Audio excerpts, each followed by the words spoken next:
great question came in via email this week. So this came in from a friend of mine who was asking about car rental CDW coverage. And so he had forwarded me a message from someone else. And I'm going to condense a little bit. This person said 3 weeks ago, they were renting a car.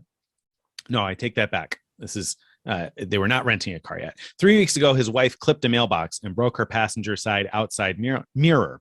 I went to the dealer's body shop and learned that I cannot even get a repair estimate until March 23rd, and they might not be able to replace the mirror until sometime in June if they can get the part because of employee absences, labor shortage of auto parts, etc.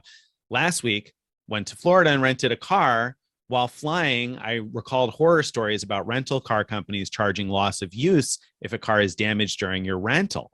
So the question went on to eventually say that they paid for a CDW at the counter because they contacted credit card issuers, including Amex and Visa, and both verified that they would not cover the loss of use charges. Now, I don't know which cards this person had. Let's add that in there.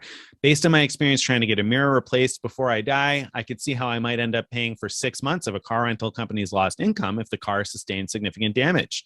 And the rental car companies, are earning a lot right now. So if they're out the car for months at a time, that could be really expensive. So question of the week is, which cards, if any, will cover loss of use if your car rental gets damaged?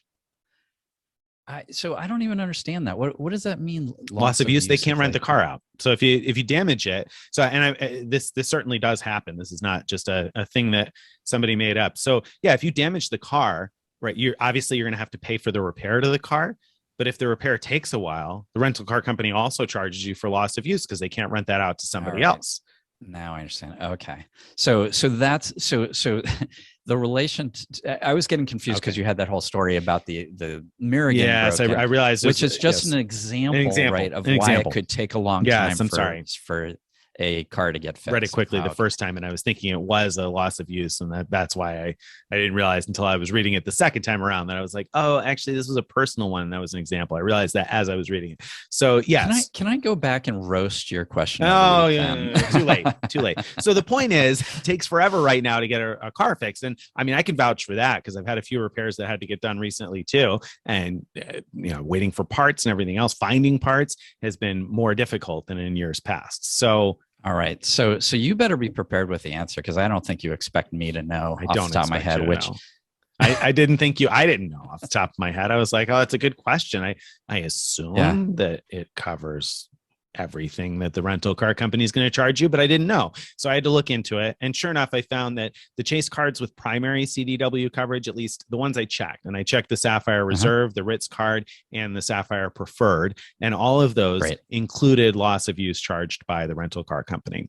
And I also checked the Venture X card, the Capital One Venture X, and also that included loss of use. So now I kind of want to go through because when I Googled it, I actually had a hard time finding good information about it. I found some articles that mention that your credit card might cover loss of use or might not. And so it wasn't very clear to me. And obviously this person had contacted two credit card issuers, Amex and Chase. Now, again, I don't know which cards they had. So it's very possible that they have a card that doesn't cover primary CDW.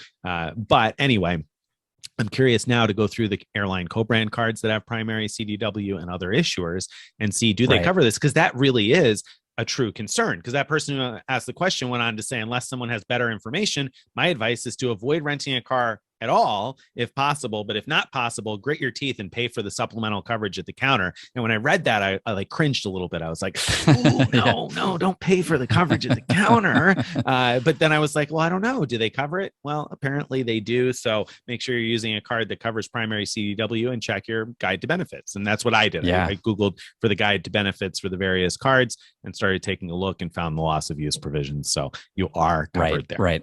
So this is something we should probably add to, we have that ultra premium ultra premium travel protections post where we compare all the ultra premium cards. That's where I first found that the Sapphire Reserve and the Ritz card, which have the same coverage for travel protections, were like head and shoulders above every other one.